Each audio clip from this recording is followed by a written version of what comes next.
What can I do to market the heck out of my business to get some people to drive over to me even though I'm hidden from the earth? Well, first of all, I'd really be seriously wondering why I'm still there.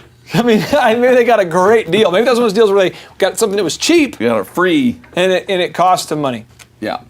Well, first of all, for me, okay, so let's talk donut shop. Donut shop, here we go. Donuts are awesome. Yep. Okay. And if they have a great quality donuts, they're probably throwing a bunch away. Yeah. Okay. So so let's see, the most donut shops go until what, 11 o'clock? Yeah. Okay, that's my guess. So if you know you're going to throw some away, I would at about 11, probably about 10:30, I'd be standing out by the road occasionally, randomly, with a big sign that says free donuts.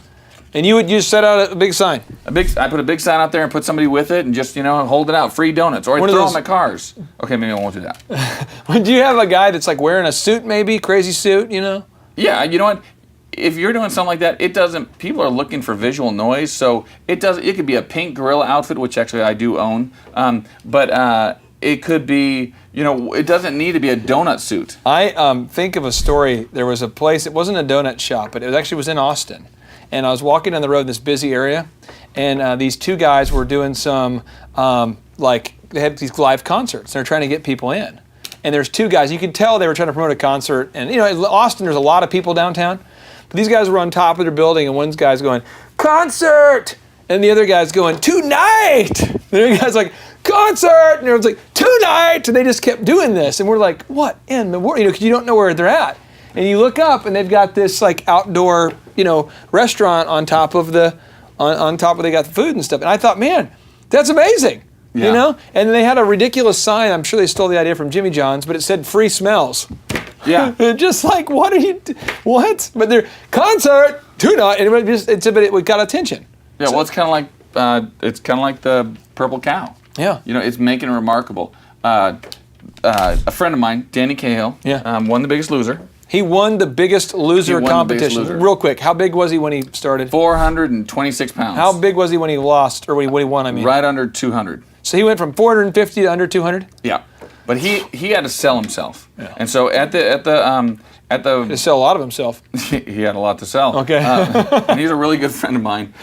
So he was. Sorry, Danny. He had to go to this interview in Oklahoma City, and he was constantly thinking, "How do I stand out amongst all these other guys that are sitting there?"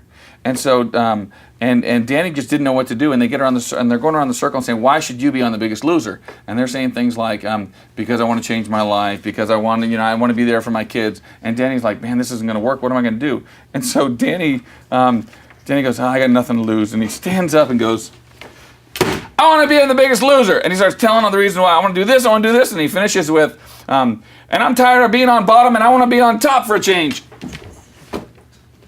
For anybody watching this who's maybe not familiar with that analogy, that was a metaphysical analogy, and I don't quite understand what he meant by that. So we're gonna just move on there. But But they remembered him. They remembered him, and he got on the show. Yeah, and he started from the top, and I went to the bottom, or bottom to the top. Bottom to the top. Okay, all right, man, woo.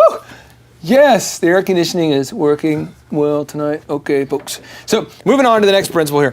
Most people, this is what J. Conrad Levinson says. He says, most people have one-way brains. They acquire information and they do nothing. Now, guerrilla marketers have two brains. They obtain relevant information and they quickly act on it. That's right. So let's get into this. Arthur, you're a big man of action. You take action. Sometimes people would say you take the wrong action. Sometimes people say you take action that was wrong and then you had to change it over time. Yep. But every entrepreneur that I've ever met, they seem to have this system here where they basically go out there and they define what they want to do. They kind of have an idea.